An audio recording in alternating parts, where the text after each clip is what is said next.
Hello nurses, আজকে আমরা জানব যে এক্লাম্পসিয়াতে ড্রাগ অফ চয়েস আছে যে ম্যাগনেসিয়াম সালফেট, তার ডোজ রেজিমেন সম্পর্কে।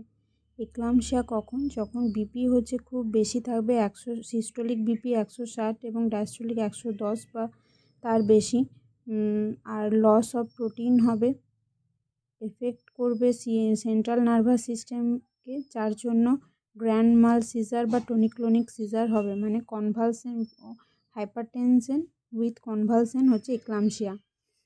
One and only drug of choice কি? Magnesium sulphate.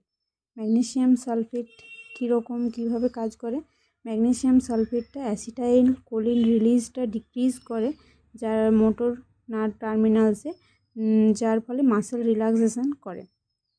আর এটা ক্যালসিয়াম যে এন্ট্রিটা সেটাও ব্লকিং করে, যার ফলে মাসেল রিল্যাক্সেশন হয়।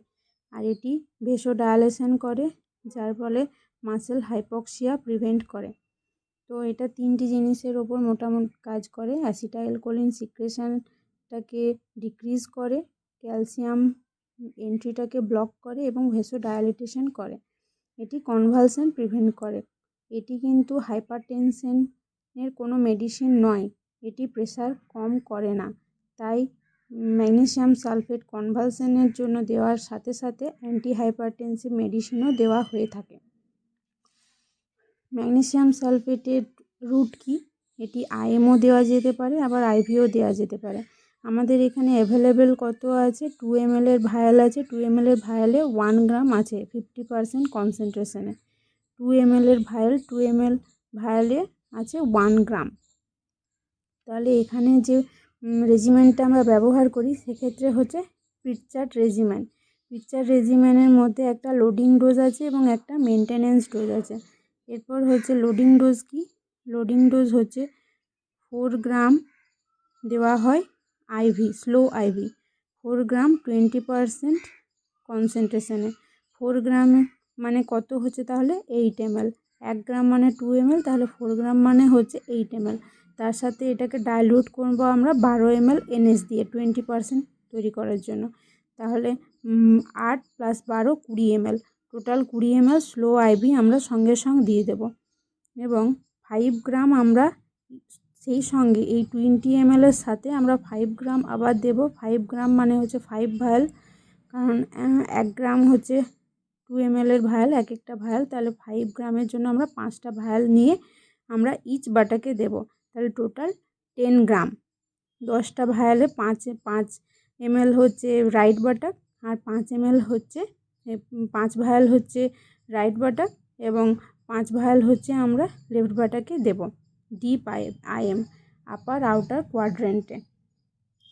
মেনটেনেন্স ডোজ কি? মেনটেনেন্স ডোজ হচ্ছে আমরা 5 গ্রাম করে দেব 4 আওয়ারলি অল্টারনেট বাটাকে।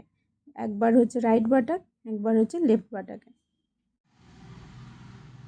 এরপর আমরা কতক্ষণ এইভাবে ডোজ চালিয়ে যাব, বা যদি দেখা যায় যে মেনটেনেন্স ডোজটা স্টার্ট করার আগেই হয়তো মেনটেনেন্স ডোজটা আমরা 4 ঘন্টা পর স্টার্ট করব, তো 4 ঘন্টার আগেই আবার একবার কনভালসেন হয়ে গেল, তখন আমরা কি করব? আবার 2 গ্রাম আইভি লোডিং ডোজ দিতে হবে। তখন 2 গ্রামটা মানে 4 ml ম্যাগনেসিয়াম সালফেট, এটাকেও ডাইলিউট করব 6 ml এনএস দিয়ে এবং 10 ml স্লো আইভি দেব।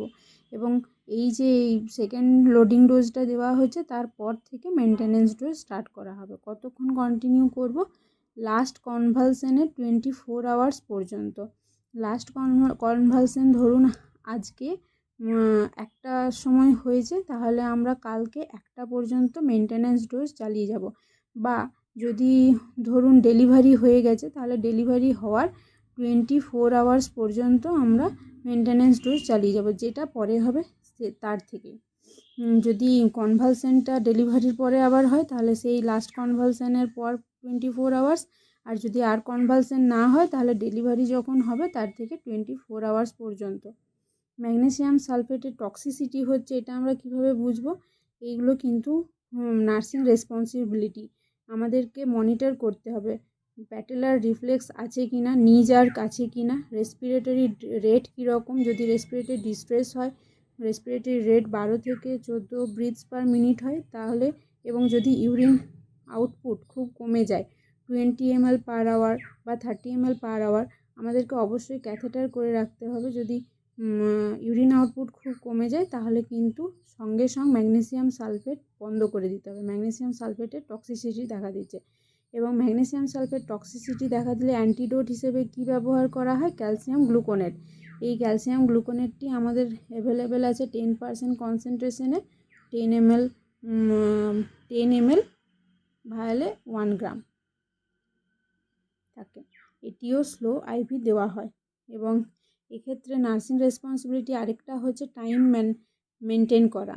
টাইম রেকর্ড করে রাখতে হবে এবং প্রপার টাইম মেনটেন করতে হবে ম্যাগনেসিয়াম সালফেট ম্যানেজমেন্টের ক্ষেত্রে।